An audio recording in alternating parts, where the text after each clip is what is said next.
Fro nagira namba Fabi nikiwa mba n'umutima nusimba araziko ndamusumva Fabiola rabi bindu kora nk'ubu sampara ni narasohoye indirimbo yitwa King B-Face sivyo so indirimbo King B-Face FABELOVE wenyine acaranyandikira jewe anyandikiye arambwira peti yangu kubera iki wasohoye ino ndirimbo kandi uzikura umugenzi ndamubwira aho kwanza yari cover sinari bwasohoye indirimbo nari nasohoye cover ndamubwira ati bro nibisanzwe na kazi ni nkakujya nawe uhoro utelefone FABELOVE kwanza ngo ndamubwire ko umpeta agomba aririmbe ngaha hama ejo duce tuzinduka dukuremo amaju yacu acara mu telefona amutelefone dizapacha zatubwira ati je FABELOVE ambwira ati umpeta akaririmba ngaho ejo nzinduka mu gatondo gukura mu ijwi wanje. Ndabaramukije bakunzi banda TV nkuko mubibona imbere ya kamera muri kumwe na Adronis Promoter wa musore wanyu wa musore karakora ibishoboka byose kugira ngo abazanira makuru abari update muri industry ya music nkuko mubibona uyu munsi turi kumwe na Mnif JIMBO musore wanyu wa musore karakora ibintu bitangaje ntiriwe ndabarambira hinge ndamuramutse abanza baramutse hama tugende tuyaga ivyatuzanye turakuramukije. Nanje ndabaramukije murameze fresh turashima nawe nanje ni bonda shimana Mnif JIMBO kubera iki Mnif JIMBO amazina y'ukuri abavyeyi baguhaye nayahe? Bo nitwa nifasha methode niho havuye Mnif JIMBO yani M ni methode nifasha ni knife amajimbo nyene n'umubogari nka jeyo nyene kunye JIMBO n'umubogari nka jeyo nyene. JIMBO hari haize igihe c'amezi 5 tubonye video yiwawe ariko mbega ayo mezi yose kuki wamaze ayo mezi yose utari kurasohora ibikorwa bwari ubukene bw'amafaranga canke hari habaye? Bo nariko ndipanga kugira ngo nshobore gusimba haniniya kubera nanje nzoronka abantu barayikengurutse sana rero vyari ngombwa ko nshobora kwitaza kugira nzane ikintu kiruta nanje nzoronka kandi urazi ko muzika ari video vyabaye ngombwa ko ndindira kugira ngo indirimbo yanje izokurikira isohokane na video tukiraho nyene kugira ngo dukore vya bindi twama dukora mu kuryohera abakunzi b'umuziki akapera ya nanje nzoronka kugira ngo tuze mu bindi. Ibi biraremesha kubushonje ko mu mwanya za kunesha ibi mota biracokesha kubushonje dafise nahagopesha kwihangana biraguma bikajyana ku mutima kandi ntumbaza igituma niko nakuze ndavyumva ko bijyana nk'ikiguma gumye umutima ubuzima butangwa n'Imana bakera bayamaze ico wankamuka bana tu uno muswata akuna matata kesi jaru tapata Mungu mbere sisi nyuma Mungu mbere sisi nyuma yaguhaye niyo yanyimye nanje nzoronka bakunzi banda TV nkuko muvyumva ni Mnif JIMBO mafro yiwe nyene kwa kundi nyene nta cahindutse. Mbega Mnif JIMBO ugerageje kuraba nanje nzoronka nahaye hantu yagushikanye niki kintu uvuga ati iki kintu ni kintu ciyongereye kuri etape nari nsanzwe ngezeko? Bo nanje nzoronka narakunze kuna abantu bayakiriye kubera nta muntu numwe atifuza kuronka ndibaza ko naho wowe ufise urifuza kuronka ibindi birengeye ivyo ufise rero abantu nabakoze ahantu bababara ahantu bagwaye nyine bose baca bavuga nanje nzoronka naho ncana hose abana umva basike banyita nanje nzoronka nzoyigira kwe muri make rero je narakengurutse nanje nzoronka n'indirimbo yantwaye mu ntara zitandukanye bampamagara ama concert iki narabikengurutse cyane Mnif JIMBO araje ku ndirimbo yiwe haciye igihe kitari gito yitonze ariko arakora kugira ngo abazanira ibindi bikorwa bigiye bitandukanye. Uraje ku ndirimbo yiwawe ntimwibona ubwanwa kubera iki ntimwibona ubwanwa? Mbega iyo titre nikihe kintu isigura? Ntuzeye inspiration wayikuye he kugira ngo uyite ntimwibona ubwanwa? Mbone kubera nyene hari abantu tugenda duhura nabo mu buzima ugasanga baribona kandi urazi ko n'Imana idakunda kwibona ugasanga ari abantu biyemera kubera peut-être bafise ubwanwa ariko hari abandi batabufise ugaca usanga ariko aracinyiza ujya atabufise ruva rero niho naciye ndonka iyo mood yo kwandika iyo ndirimbo mukaba mwumvise kujya mwarumvise ivyo navuzemo byinshi hari ivyambaye ko hariho nibindi nyine nagiye ndazana je nyene kubera ishobora gutanga ubutumwa ya tutarinjira muri detail y'indirimbo yiwawe kubera iki wavuze ntimwibona ubwanwa mbega abo bantu wabwiye ni bande tutarinjira mu ndirimbo yiwawe wabwiye bande Bo indirimbo nibaza ko iri mu Kirundi nta Congereza nashizemo nta Giswahili nashizemo ni Kirundi tu indirimbo irisiguye irumvikana ni nkuko ushobora kubwira grand frère wawe ariko aragufata fo kubera yibona ubwanwa cyangwa sinzi kubera gusumba ukamubwira ati nibibona ubwanwa grand frère ifoko umfata mutoyi wawe ukanyubaha nanje nkakubaha kugira ngo ibintu bibandanye bigenda fresh ya tukiraho nyene verse ya mbere kugira ngo inspiration iguma ari yayindi hama ngende ndakubaza tubazo tumwe no nakuye yeah ashira isoni mu kwigita master kingi kugwimvo yibangi yishwe n'amafegi isura n'injundi ubugufi nk'ifundi rap yiwe ni y'abadogodogo isona nk'uwo bateye umunigo nigo nikimuga mu muhogo mu mubiri n'uruzingo kugw'inzigo n'ibisongo yinywera ijoro umurango hama ngongongo nikamiri gado kandari kadogodogo naramubwiye tukihari bado kwanza kumva kokeje ntibitangaje uno musi ndaje mva ngaha nkubabirije nkokeje guhane nakubabaje mpakugarukanye indero watakaje mwananje eherabe ingene umara amaju ntetereje umutama na wanje urawunyambuje mu bandi bavyeyi ingene usuzuguje ubu master taco buguharekana nabwo ubwenge ntabwo ubujuju nibwo bumuzuye nayo namwonkeje ntaco yamumariye nubwo kukiyiko nabwo yamusigiye ntakicubaha bamutanguriye nabo yatanguriye ubu baramwenuriye Fronagira namba fabinikiwa mba n'umutima nusimba araziko namusumba Fabiola rabibindu ukora nk'ubu sampara nivyo mbona woshobora umuzikure kane nawe reka gutagaza umwanya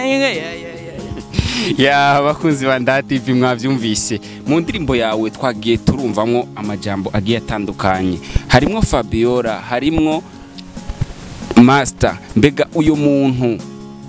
turetse guca ku ruhande nk'amakinga nkuko benshi bakunda kubivuga uyo muntu dutomorere neza turumva amazina menshi ariko dukeneye izina ry'uwo muntu mbega uwo muntu wari kurabwira ninde bo muri makeya je uno munsi je ngomba nuguruke sivyo kubera jewe ujya muntu navuze hajya sorry gato encore ngerageje kuraba indirimbo yiwawe mara iminota 5 n'amasegonde ku ruhande nararavye nasanze uyo muntu sinzi ko ari biography wari kuramuvuga ko wamaze 3 minutes 25 secondes uri kuravuga kuri uwo muntu imagine mu minota 5 iminota 3 n'amasegonde 25 ku muntu umwe turakeneye tubwire ivyo bintu byose ikintu cyose umufise ko nkibanga uyu munsi ugishira habona kugira ngo abakunzi b'umuziki ndundi ntibumve yuko uwo muntu wamurenganije canke ntibumve yuko ho bari akantu katumye umwita ivyo washatse utubwire impamvu ivyo bintu byose wifuza kuvuga bo je muri makeya FABELOVE n'umugenzi sivyo n'umugenzi wanje kuva kera sana rero je mu nyuma ninjiye muri music narasohoye indirimbo yitwa King BIF sivyo so indirimbo King BIF FABELOVE wenyine acaranyandikira jewe anyandikiye arambwira peti yangu kubera iki wasohoye ino ndirimbo kandi uzikura umugenzi ndamubwira aho kwanza yari cover sinari bwasohoye indirimbo nari nasohoye cover ndamubwira ati bro nibisanzwe nakazi ni nkakujya nawe uhoro ucaninjinga abandi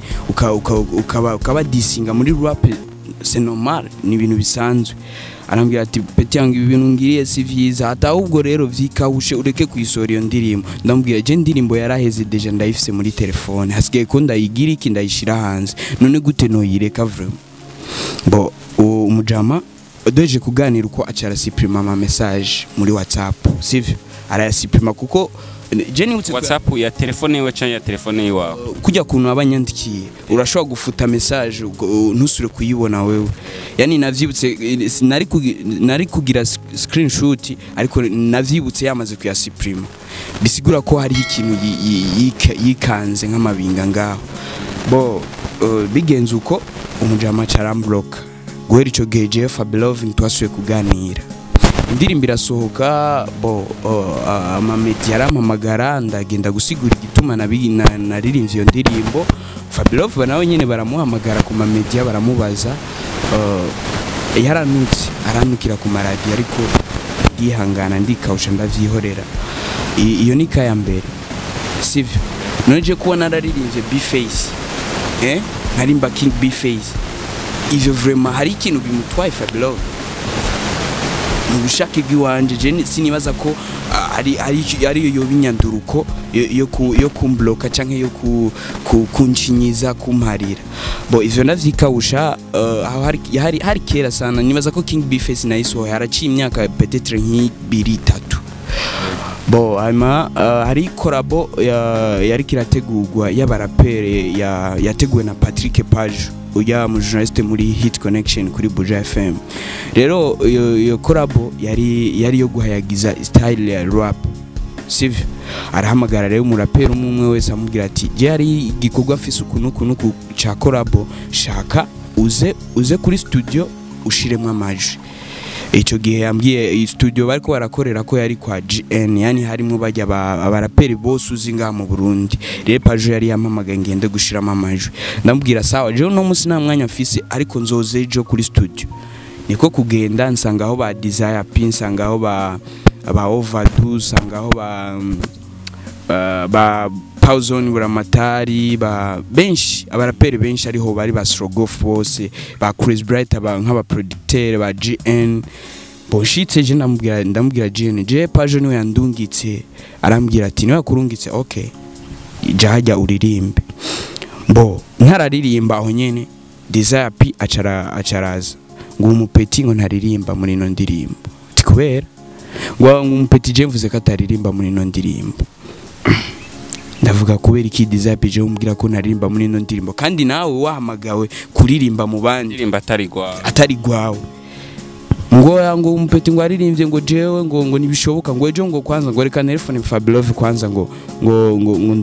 ndamubwire ko umupeti agomba aririmbe nga hama ejo duce tuzinduka dukuremo amajwi yacu. Acara mu telefona amutelefone Desire P azatubwira ati je FABELOVE ambwira ati umupeti akaririmba ngaho ejo nzinduka mu gatondo gukuramo ijwi wanje. Ariko rya FABELOVE ntiryari kuvamwa canke bari bavyumvikanye? No, Desire P telefone FABELOVE amubwira ati wa mupeti agomba shire mwijwi ngaha muri ya ndirimbo. Aca mwishura FABELOVE ati uwo mupeti agashira mwijwi ngaho jewe ejo mu gatondo nzinduka ngaho kuri studio nkuremwo ijwi wanje, yani have mwijwi rya Desire P ni rya FABELOVE muri yo ndirimbo. Abivuze Desire P ndavuga none why kubera kagize ibi kubera iki je na hari umuntu namwikiye FABELOVE je hari ikintu hari kosa namaze kumukorera nambwira iryo kosa amaze kumukorera hama ndamusabe pardon mugareke kungirira inzigo yakazikira nkiyi. Ba Chris Bright bari ngaho bose baravuga none gisi nahura ibi bintu gute mufiki kugira ngo asho kukugirira ibintu nkibi. Bajya ba Pauzone bose baravuga ati kuba yararirimbye King B-Face sivyo byo cha bituma amubuza karirimba ngaha. No, mufisi ivyo mupfa ku ruhande rwanyu nimuzana muri projet y'abandi mu ndirimbo y'abandi. Bo ivyo bintu nyene je vyarambabaje sana biranci intege. Ndavuga nk'umuntu nka grand frère je nubaha atamusi ndamutaka indero gute yonkorera ibintu nkibi vraiment. Bo niko kuca nandika ijya ndirimbo rero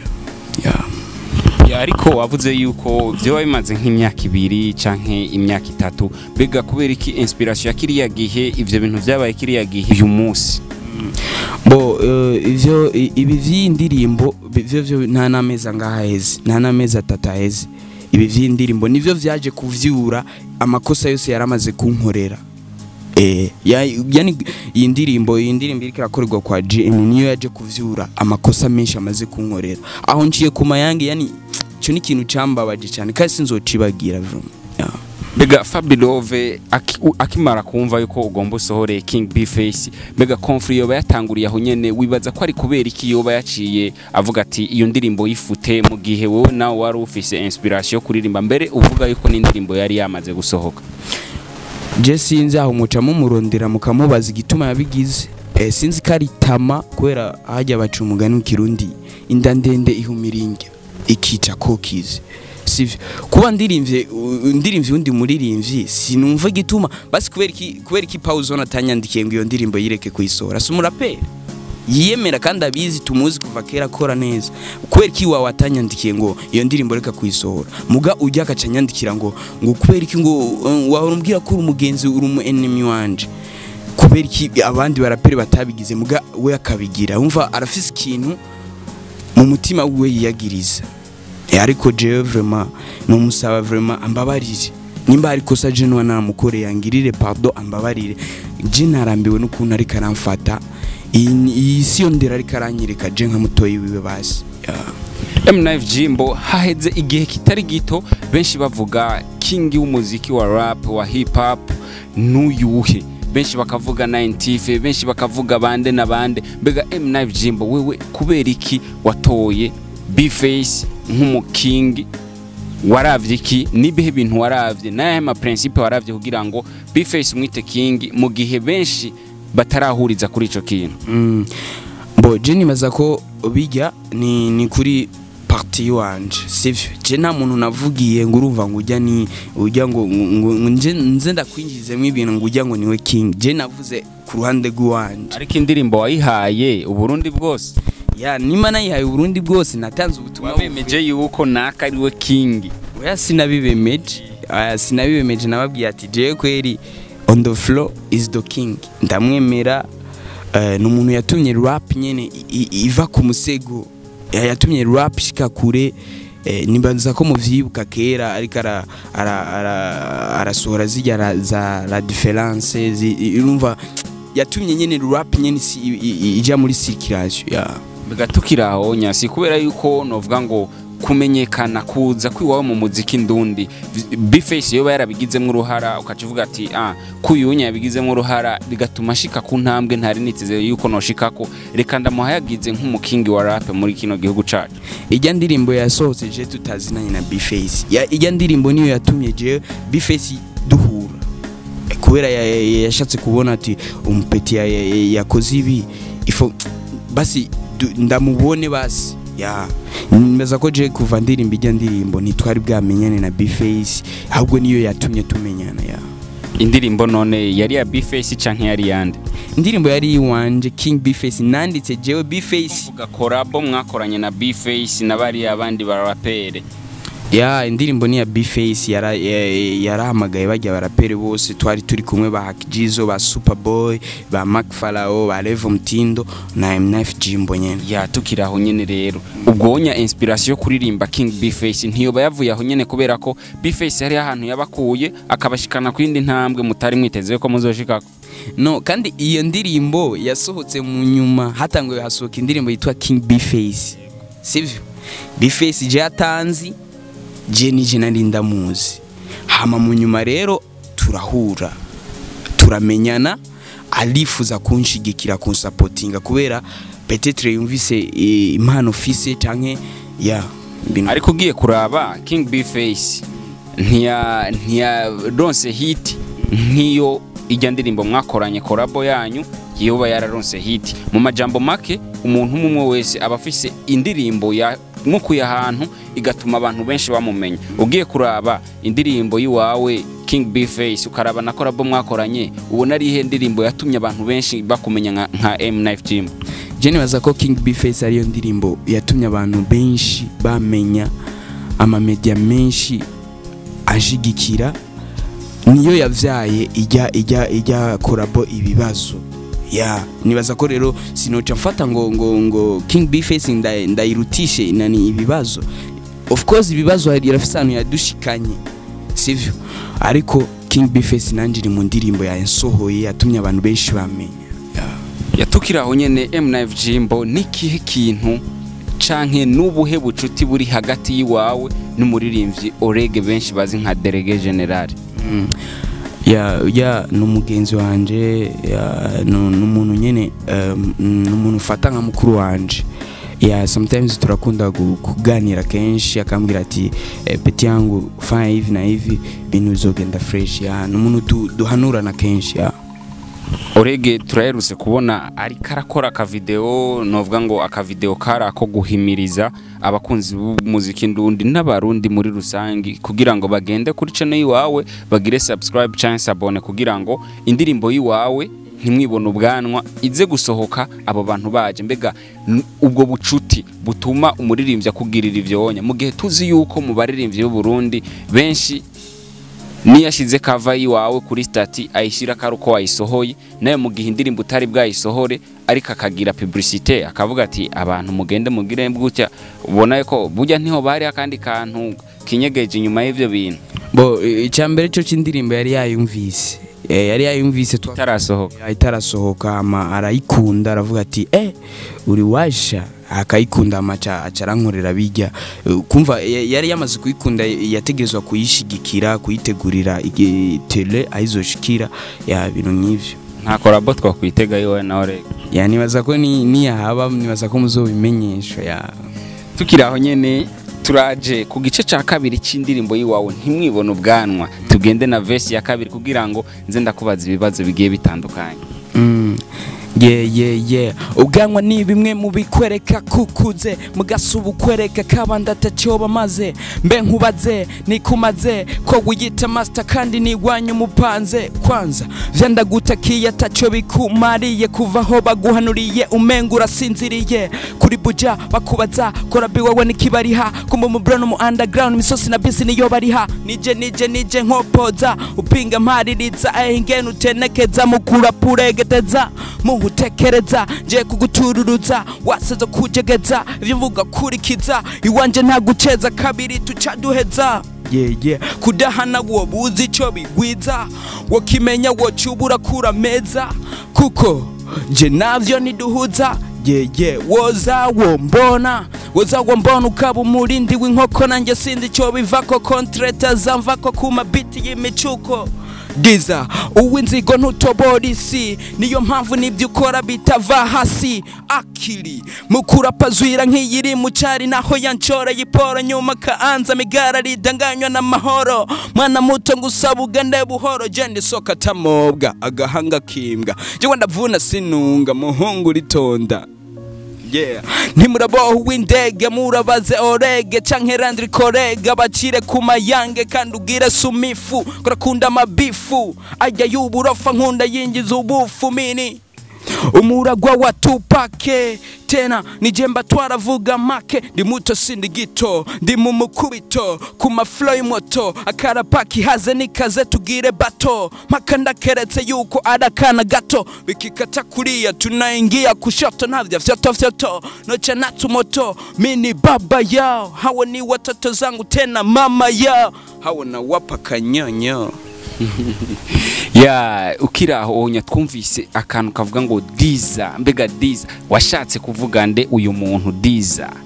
Desire P navuze Desire P kuri vya bintu yankorera yasiku ndirimba mu ndirimbo atateguye mu ndirimbo atari projet yiwe yani uwinzigo ntutoborisi niyo mpamvu nivyo ukora bitava hasi Desire P ntitwirirwa turamugaruka kuko wabivuze byinshi ugitangura muri ya dossier ya FABELOVE turaje kuri Kiriku mbega Kiriku hari akantu wacishijemwo ngo yagucoreye iporo ngo mu nyuma agirane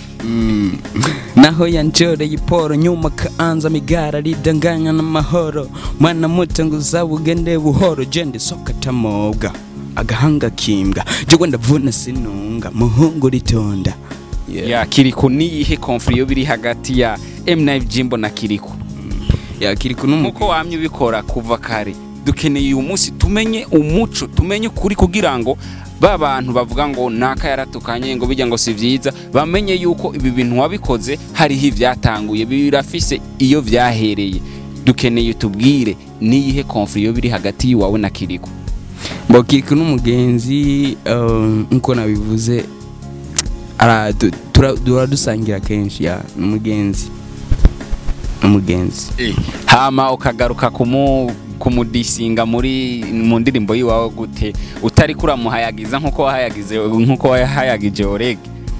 none Kiriku kubera iki wamudisinze kandi mu gihe tubona yuko hariho bamwe wahanuye canke ntitwovuga ngo watutse wahanuye bivanye n'ivyo bagukoreye nabandi washimiye nka orege na randri iki Kiriku wewe kubera iki numva ko namushimiye yancoreye iporo yagucoreye iporo mu nyuma garuka kugira ante mu nyuma anaanza migaro sijui ni sasa rero dukeneye iyo migaro yavuye kuki kandi imbere yari umugenzi yaranagucorera n'ipo sinzi igituma yabigize muzo murondere mu mubaze canke hari ibintu dashatse gushira ku mugaragaro oya nanakimwe nashatse gushira ku mugaragaro kiki n'umugenzi wanje tu turagiye kuri Alvin Smith. Alvin Smith nawe hari ikibazo ikihe hagati ya Alvin na Mnif JIMBO? Alvin Smith Bojene murankwirikirana utunani utu challenge twiwa kunda kwigirira nyene yani ni utuntu mengo nitwinjiza ubufu kandi nanje sindadukunda nkunda du challenge twinjiza ubufu ya nicyo gituma namumvuze hajya nyene kandi ubwire Smith kurakunda amabifu ajya y'uburofa nkunda yinjiza ubufu mini umuragwa wa Tupac je Tupac yandaze rap warubizi wavuze yuko Alvin Smith akora udu challenge tutinjiza ubufu mbega nihe challenge ubona yuko yaguhaye ukavuga ati iyi challenge siyo toka ibi bintu ntavyo nokorera ko kubera ko ntaco vyo marira ashobora kuba atayihaye jewe mugabo nanje ndakurikirana ibikorwa by'abaririmbyi b'abarundi hariho commentaires zimwe tugenda turabona yani ziradufasha mu gihe tuko turandika indirimbo canke turiko turashaka gushira ibikorwa vyacu ku mugaragaro ya naco tukiraho nyene nihe challenge basi Alvin Smith yoba yarakoze ukavuga ati iyi challenge vraiment siyo gihugu watukishije abarapper muri rusange ni twinshi shazi n'uru akarorero kamwe konyene ugira ngo abantu bumve yuko motive yiwawe ariyo vyukuri bash byosaba ko ndatwiyumvira kubera sinkunda kubigumiza mu mutwe cyane kubera mbafise ibindi bintu byinshi mba ndiko ndakora yani sinkunda kubigumiza mu mutwe ariko nitwishi namwe mura mutubona n'uvyirengagize ya Mnif JIMBO uraje n'indirimbo yiwawe ntimwibona ubwanwa mbega nizihe projet ufise muri uno mwaka wa 2021 mbega twitege yuko ntimwibona ubwanwa ariyo yonyene tuzoguma tubona iyi 2021 yose canke bimeze gute ibikorwa ni vyinshi cyane nibaza ko narafashe umwanya munini wo kwitegura nibaza ko imana ni yadukundira ibikorwa muzuza murabibona vyinshi atamwanya munini uheze ya igihe cy'amezi 5 uri kuritegura uri kurakora bimwe mu bikorwa vy'iwawe urasohoye indirimbo yiwawe mbega twitege yuko tuzosubira kubona yindi inyuma y'amezi 5 canke twitege niki kiringo ushobora guhaba kunzi biwawe uvuga ati n'imiburiburi ninabatevya niki kiringo kugira ngo abantu ntugume wibiyibagiza ukaza nyene urumva nejo barashobora kuvyuka basanga indirimbo ushasha kuri YouTube kubera indirimbo ndazifise ngaha muri telefone yanje nyinshi zishasha rova rero nibaza ko mugenzo bambona bikenewe abafana bariko baransaba ibishasha je nyene nzoca nibwiriza indirimbo ndayisohora ya Mnif JIMBO mu ndirimbo ziwawe bufise nayahe makorabo y'abaririmbyi b'abarundi ufise canke y'umuririmbyi wo hanze nimba hari izizoza zishasha canke zufise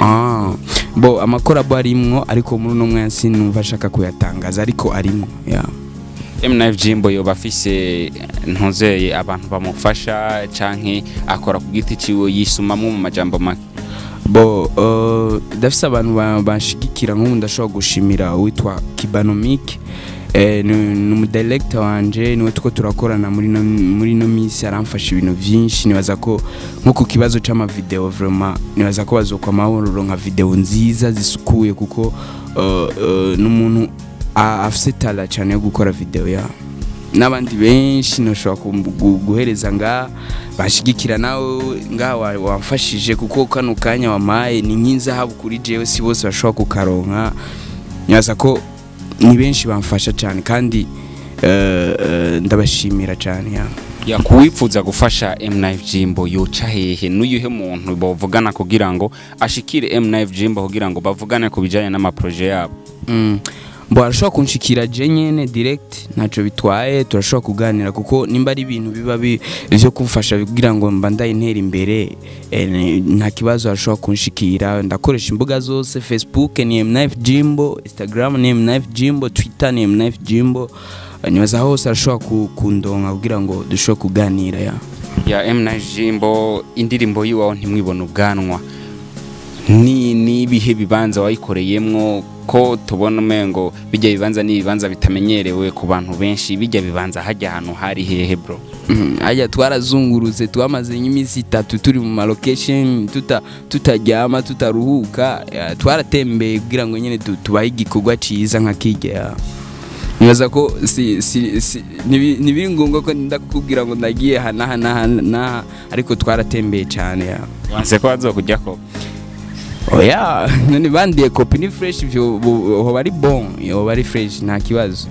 ya Mnif JIMBO novuga ngo muri uno mwaka wa 2020 twarabonye amakorabo menshi tubona ibiteramo bigiye bitandukanye batumira Mnif JIMBO mbega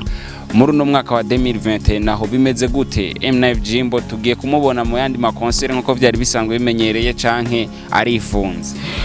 Bo novuga ko nari maze amezi agira kuri 5 nifunze atabiteramo ndiko ndakora ariko nibaza ko ubu abantu benshi bariko barandekrama ko baransaba ati none gute zoduteramisha ryara ariko nibaza ko staff yanje iriko irabitegura vuba cyane tuzobamenyesha hano tugiye kubateramishiriza nibaza ko n'abakunzi bandaha TV bazoza ari benshi kudushigikira ya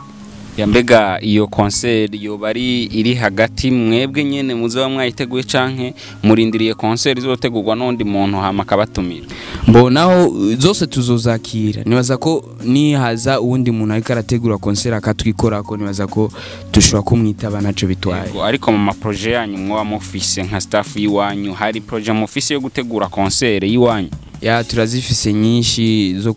zo kuzunguruka mu ntara zitandukanye guteramisha abantu kuko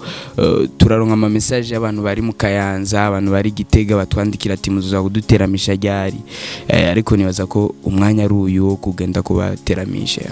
ya Mnif JIMBO. Turi ku musozo w'ikiganiro cacu twagerageje kumva novuga ngo nka biography wawe bimwe mu bintu byinshi wagiye uracamo n'ubuhe butumwa ushobora guha abakugiriye nabi canke abandi bose bo bafise ako gatima ko gucinyiza bamwe mu bagenzi babo n'ubuhe butumwa wobaha abo bantu kugira ngo turangize? Bo cyambere nuko bucana yandi sivyo bucana umuntu ategezwa kumenya ko bucana yandi usijifanye sijui master sijui king reka abantu babikwite apana kuziyita bo ama ikindi naco nibaza ko ubwanwa ni kimwe mu bintu bikwereka kukuze ariko si ikintu kikwereka kabandi ataco bamaze bro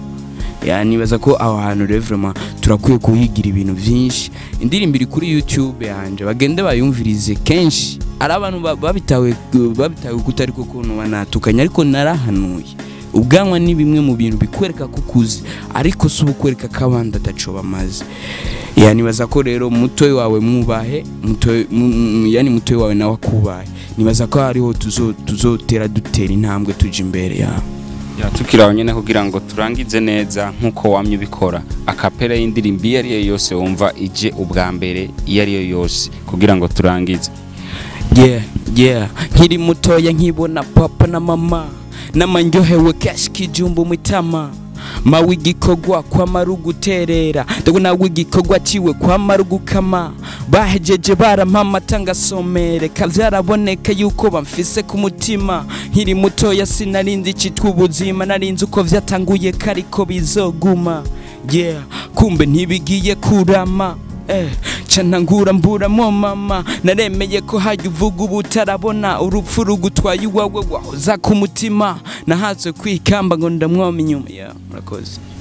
Turagushimiye kuba waduhaye kano kajyo nako kanya ko kuyaga nawe kugira ngo tugende tumenya bimwe muri vyinshi bigize umuziki wawe twizera ko n'ikindi gihe tuzogukenera utazodufata nabi nkuko utadufashe nabi no munsi. Nta kibazo vraiment ndahari kandi nanje ninabitura nibaza ko muzonshigikira nkuko mwabigoreye no munsi